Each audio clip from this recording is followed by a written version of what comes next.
आज हामीले BBS 4th इयरमा कर्पोरेट फाइनान्सको हामीले क्यापिटल स्ट्रक्चर एन्ड लेभरेज भन्ने च्याप्टर गर्न गइरहेको छौं। यसको लागि हामीलाई तपाईको 5 to यो च्याप्टरबाट हामीलाई 5 to 10 मार्क्सको 10 मार्क्सको चाहिँ तपाईको आउँछ एक्जाममा, बोर्ड एक्जाममा। र यसमा चाहिँ मेनली आज चाहिँ तपाईहरुलाई मैले एउटा चाहिँ के रे लङ क्वेशन चाहिँ 10 मार्क्सको चाहिँ गर्छौं हामीले, र जसको लागि चाहिँ हामीले इन्कम स्टेटमेन्ट बनाउने प्लस तपाईको DOL, DFL, DTL, DCL कसरी निकाल्ने त्यो पनि हामी सिकाउँछौं। तपाईहरुले ध्यान दिनु होला है त। ओके, अस्मिता पब्लिकेसनको 2064 को क्वेशन नम्बर 9 हेर्नु त। र यो क्वेशन चाहिँ तपाईहरुलाई क्वेशनमा हामीलाई के भनिरहेछ, the capital structure of the progressive company limited consist of an ordinary share capital ₹10 lakh रे, shares of ₹100 par value and 10 lakh of 10% debenture पनि दिएको छ। र तपाईको के भनिरहेछ, the unit sales increase by 20% from 1 lakh unit to 1,20,000 units रे। The selling price is ₹10 per unit दिएको छ, भेरिएबल कस्ट 6 छ, फिक्स अपरेटिङ एक्सपेन्सेस भनेर तपाईको 2 लाख दिएको छ, र इन्कम ट्याक्स तपाईको 35% एजुम गर भनेको छ। र हामीलाई इन्क्रिज चाहिँ EPS र सबै भनिरहेछ। फर्स्ट अफ अल हामीले गिभन लेख्छौं, सल्युसन लेख्ने र गिभन के दिएको छ पहिला हामीले गर्ने भन्दाखेरि तपाईको share capital. Okay, share capital भनेर तपाईको ₹1 मिलियन भनेको 10 लाख जति चाहिँ दिएको छ, र प्राइस चाहिँ 100 इच दिएको छ एउटाको शेयरको प्राइस चाहिँ। हेर्नुस् है, त्यसपछि हामीलाई 10% डिबेन्चर भनेर यो पनि हामीलाई 1 मिलियन भनेको 10 लाख नै दिएको छ। ठीक छ। ओके, र त्यसपछि तपाईको सेल्स इन्क्रिज भनेको सेल्स युनिट भनेको तपाईको 1 लाख युनिट थियो, युनिट आफ्टर 20% इन्क्रिज भनिरहेछ तपाईको 1,20,000 भएको छ। ओके, र अब हामीले सेलिङ प्राइस भनेको एस भन्छौं, जुन चाहिँ तपाईको ₹10 पर युनिट दिएको छ, ₹10 पर युनिट। र भेरिएबल कस्ट वा भेरिएबल प्राइस भन्छौं हामीले। भेरिएबल कस्ट भनेको V भन्दा नि हुन्छ, VC भन्दा नि हुन्छ है, जुन चाहिँ तपाईको ₹6 पर युनिट दिएको छ। ओके, र हामीलाई फिक्स अपरेटिङ एक्सपेन्सेस भनेको फिक्स कस्ट दिएको छ, जसलाई हामी सर्ट फर्ममा FC भन्छौं, जुन चाहिँ तपाईको क्वेशनमा चाहिँ 2 लाख दिएको छ। ओके, र एजुम गरिरहेछ तपाईको ट्याक्सलाई हामीले T भन्छौं, 35% भनेको 0.35। ओके, यति चाहिँ हामीलाई क्वेशनमा दिएको छ है। भन्दाखेरि तपाईको शेयर क्यापिटल, 10% डिभेन्चर, सेल्स युनिटहरु तपाईको 20% इन्क्रिज गरेर पनि भएको छ, सेलिङ प्राइस छ, भेरिएबल कस्ट दिएको छ हामीलाई, फिक्स कस्ट दिएको छ, र ट्याक्स दिएको छ। त्यसपछि 1 मा चाहिँ तपाईको रिक्वायर्ड के निकाल भनिरहेछ भन्दाखेरि the percentage increase in EPS पहिला हामीले यो निकाल्नु पर्छ र यो फर्स्ट तपाईको रिक्वायर्ड हो र मैले सल्युसन गर्दाखेरि सबै रिक्वायर्ड चाहिँ टपिकमा दिन्छु है त ओके सो ओके यति चाहिँ तपाईको क्वेशनमा गिभन दिएको छ पहिला गिभन लेख्ने र रिक्वायर्ड नम्बर 1 मा तपाईको के भनिरहेछ पर्सेन्टेज इन्क्रिज इन इपिएस मा के चेन्जेस आयो त्यो चाहिँ हामीले निकाल्नु पर्ने बीबीएस 4th इयर तपाईको कर्पोरेट फाइनान्स हेर्नुस् है 10 मार्क्सको हामी गरिरहेछौं ओके यसलाई मैले मेटे यदि तपाईको मेनली क्वेशन छ त्यो पनि बुझ्नु होला ओके अब हामीले calculation of percent change in वा increase in EPS हेर्नुस् है हामीले निकाल्नु पर्ने यो चाहिँ भनिरहेछ ओके र हामीले जहिले पनि तपाईको इन्क्रिज इपिएस निकाल्नको लागि तपाईको के हुन्छ भन्दाखेरि इन्कम स्टेटमेन्ट चाहिँ तपाईले बनाउनु पर्ने हुन्छ भन्दाखेरि हामीले ओके अब के गर्छौं भन्दाखेरि हामीले कलम बनाउँछौं है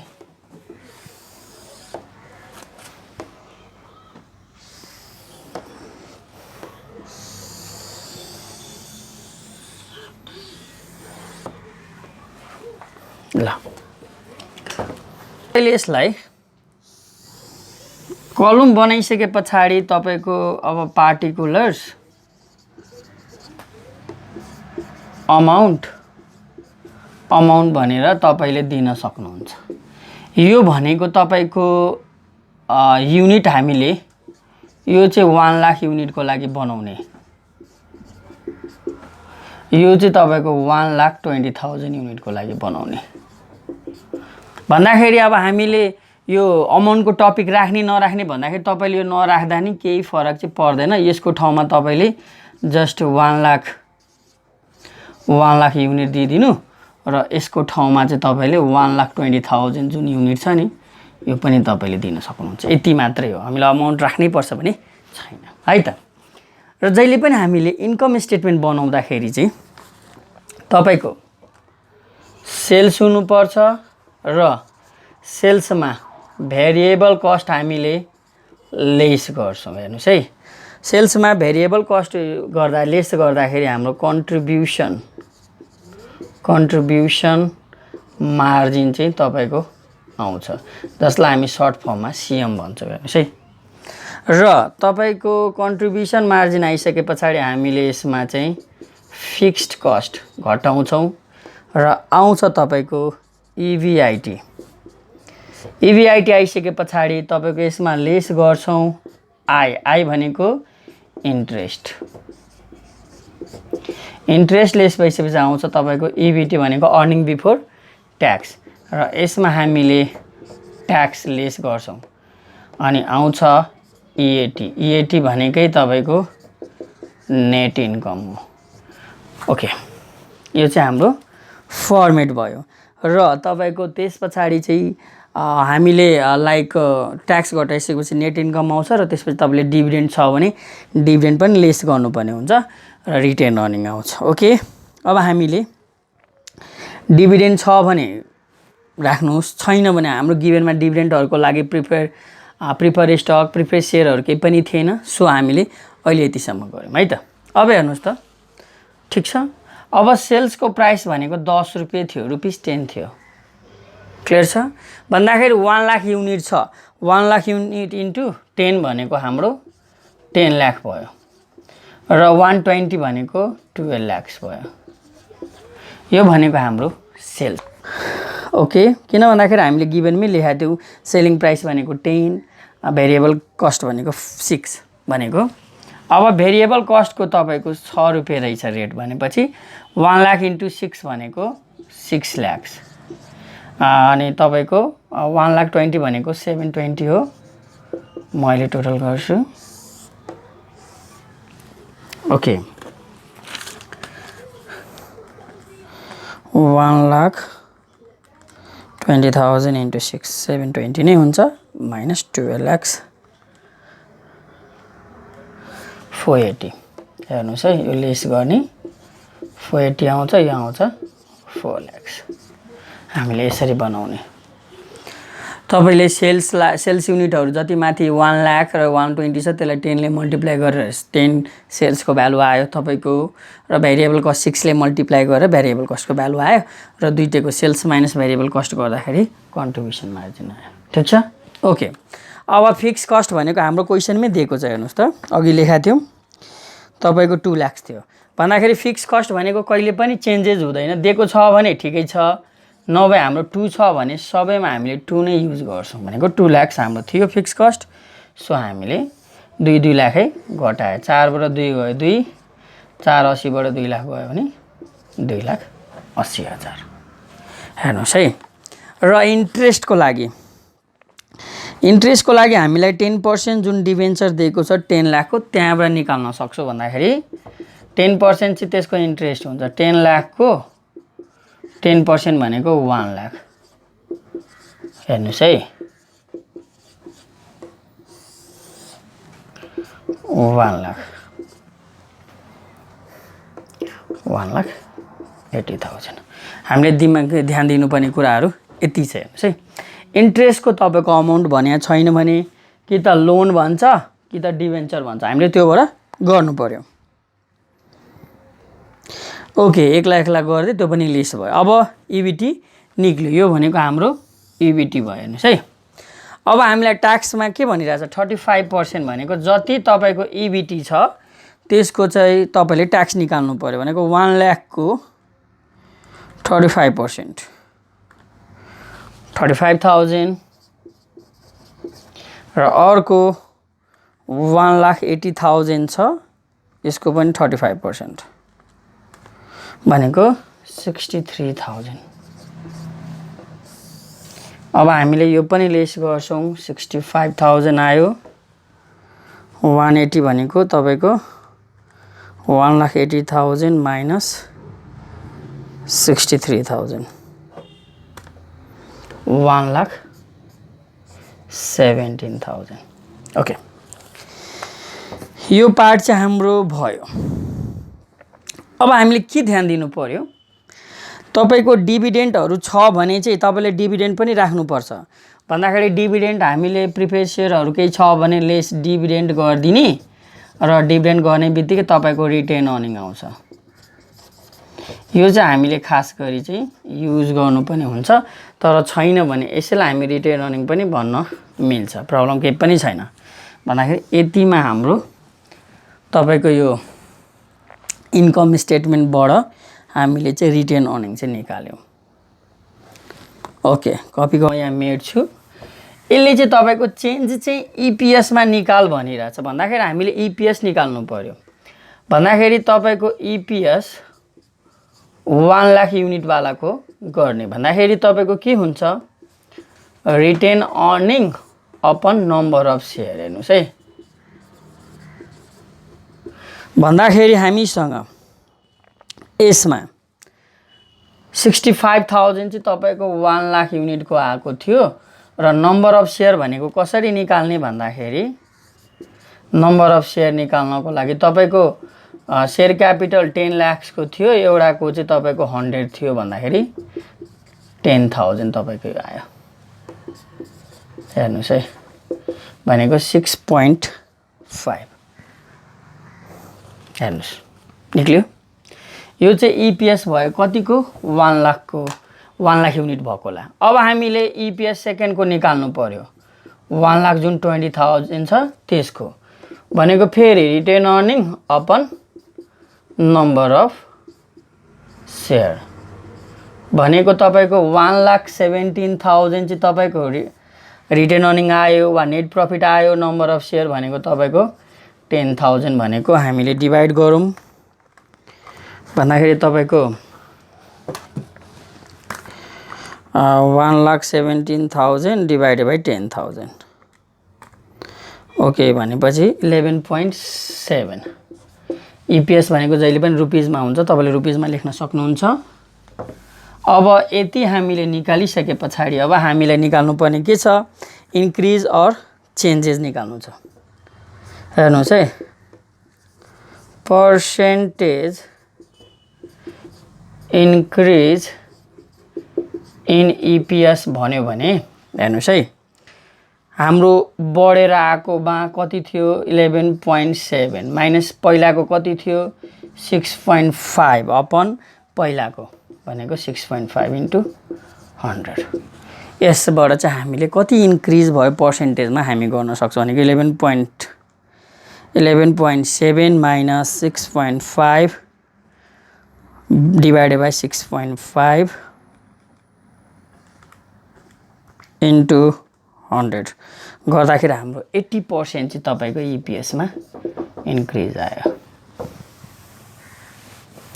ओके, अब हामीले 1 को गर्यौं र सेकेन्डमा के भनिरहेछ भन्दाखेरि डिग्री अफ फाइनान्शियल रे भन्दाखेरि calculation of degree of financial leverage जसलाई सर्ट फर्ममा डिएफएल पनि भन्छौँ। हेर्नुहोस् है, यसको लागि हामीले ओके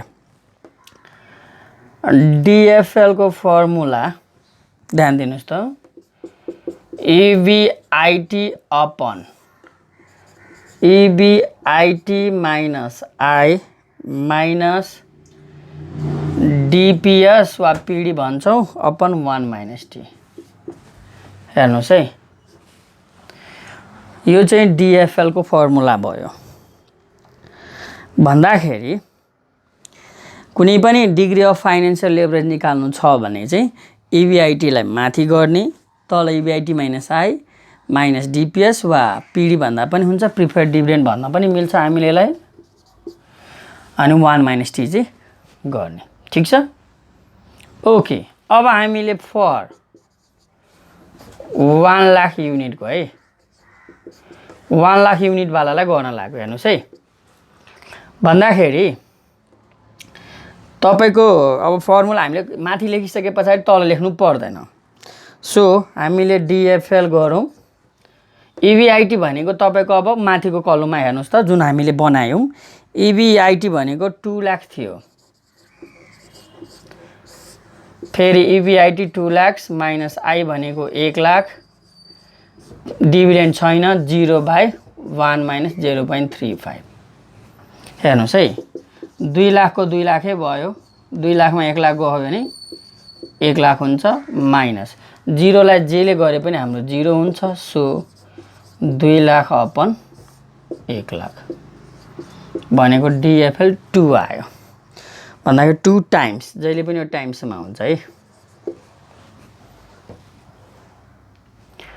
अब हामीले 1 लाख युनिट वालाको गर्यौं। सो अब हामीले यहाँ के गर्छौं, फर 1,20,000 युनिट वालाको लागि पनि डिएफएल निकाल्नु पर्यो। यस, डिएफएल इज इक्वल्स टु फेरि कति थियो भन्दाखेरि EBIT भनेको 2,80,000 upon 2,80,000 minus 1 lakh upon 0 upon minus 1 minus 0.35। हेर्नुहोस् है, किन भन्दाखेरि हाम्रो डिभिडेन्ड दुईटेको छैन। सो हामीले के गर्छौं, सेम टु सेम भयो, 2,80,000 अपन यो बढ्यो घटाउँदा 1,80,000, यो घटाउँदा 0 भनेको 2,80,000 डिभाइडेड बाई 1,80,000। ओके, 1.55 टाइम्स यो चाहिँ हाम्रो आउँछ। हेर्नुहोस् है, EBIT राखे, EBIT minus I minus DPS भनेको छैन, डिभिडेन्ड पर सेयर छैन भनेको 0 मान्ने, 1 माइनस 1 0 ला जसले गर्दा 0 हुन्छ। यसरी तपाईले चाहिँ डिएफएल चाहिँ निकाल्न सक्नुहुन्छ। यो डिग्री अफ अपरेटिङ लेभरेज गर्छौं, अपरेटिङ लेभरेज जसलाई हामी सर्ट फर्ममा DOL भन्छौं र DOL को फर्मुला के हुन्छ, S minus V upon S minus V minus FC। हेर्नुहोस् है, भन्दाखेरि तपाईको DOL को लागि सेल्स माइनस भेरिएबल गर्ने upon sales minus variable minus fix गर्ने र यो पनि तपाईको पहिलाकै प्रोसेस DFL जस्तै फर 1 लाख युनिट को लागि तपाईको DOL निकाल्नु पर्यो हेर्नुस् है। अब DOL को लागि S भनेको हाम्रो 10 लाख थियो फर्स्ट को अनि B भनेको 6 लाख थियो। तल 10 लाख B भनेको 6 लाख र फिक्स भनेको 2 लाख थियो भन्दाखेरि माथि 4 लाख आयो तल 2 लाख आयो हेर्नुस् है। क्याल्कुलेसन भनेको यो पनि आयो 2 टाइम्स भन्दाखेरि हामीलाई फर्मुला भयो भने हामीले गर्न सक्छौं भन्दाखेरि यो भइसकेपछि अब हामीले के गर्छौं फर 1,20,000 युनिट्स को लागि DOL निकाल्नु पर्यो भन्दाखेरि सेम फर्मुला तपाईको माथि फर्मुला लेखिसकेपछि पर्दैन। सो हाम्रो 12 लाख चाहिँ सेल्स थियो minus 720 upon 12 lakh minus 720 minus 2 lakh. Fix cost भनेको सबैमा तपाईको सेम हुन्छ। सो अब हामी गर्छौं 12 लाख माइनस 720 भनेको तपाईको 480 माथि आयो 4,80,000 र यो घटा 480 भनेको 280।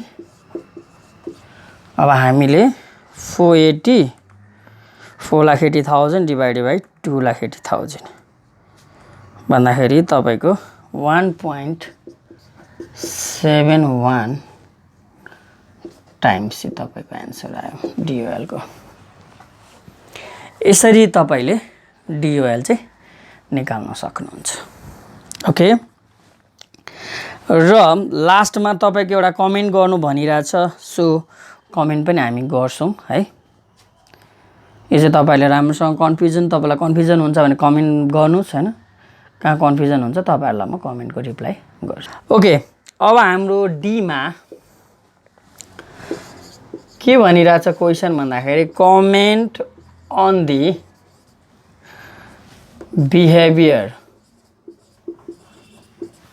behavior of operating and financial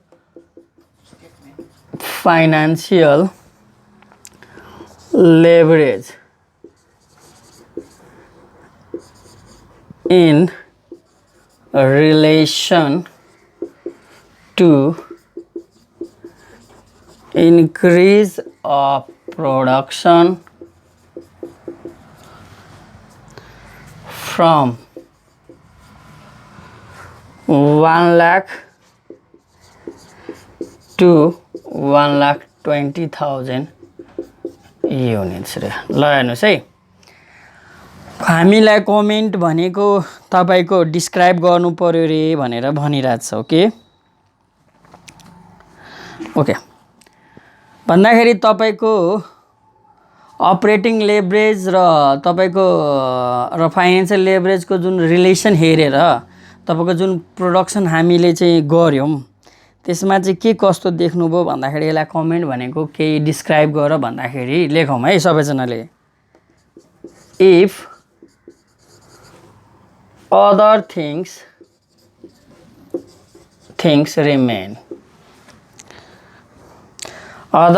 remain the same भनौं न same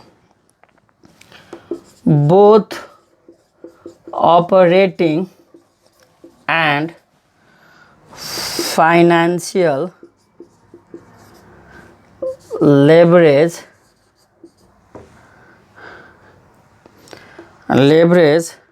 declines with increase in sales।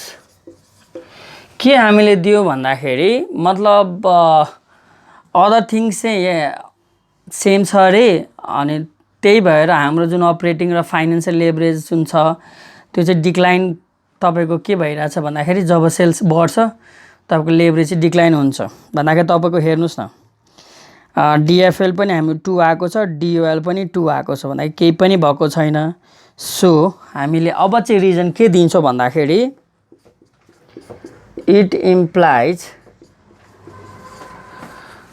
that business and financial risks can be reduced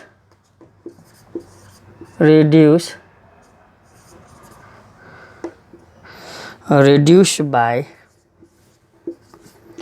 maximizing the sales तपाईको कुनै पनि कम्पनीको बिजनेसहरुको रिस्कलाई चाहिँ घटाउनको लागि चाहिँ तपाईको सेल्सहरु धेरै गर्दाखेरि चाहिँ तपाईको के हुन्छ भन्दाखेरि चाहिँ रिस्क चाहिँ तपाईको घट्छ कम हुन्छ यदि गर्नुभयो भने हामीले यही दिदा हुन्छ तपाईको सल्युसनहरु पनि हेरेर तपाईले त्यहाँबाट आफ्नो गर्न सक्नुहुन्छ बुकहरुमा पनि हुन्छ यसको ओके